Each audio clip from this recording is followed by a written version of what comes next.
Pas 20 shkurtit të vitit 1991, 10 shkurti i vitit 2026, do të shënohet në analet e përpjekjeve të shqiptarëve për liri dhe dinjitet kombëtar dhe njerëzor, si ngjarja më e rëndësishme, si faqja më e ndritur e kryengritjes paqësore të shqiptarëve për çlirimin nga diktatura autoritare e organizatës kriminale që kryesohet nga Edi Rama.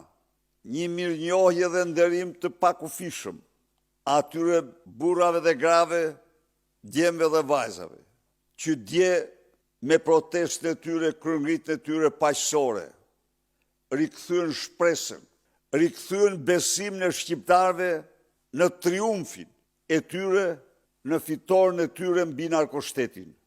Shqipëria është tjetër sot, nuk është më kurrë ajo e një dite më parë.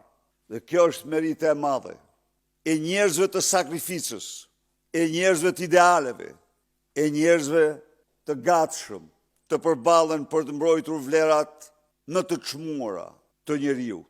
Detyrimi ndaj tyre është i pakufishëm. Protesta e djeshme bini çdo shqiptar se fitoria mbi narkoregjimin është e sigurt, se Edi Rama është një kufom politike pakallur, se regjimi i tij kundërmon në Shqipëri dhe në Europë dhe duhet hedhur sa më parë.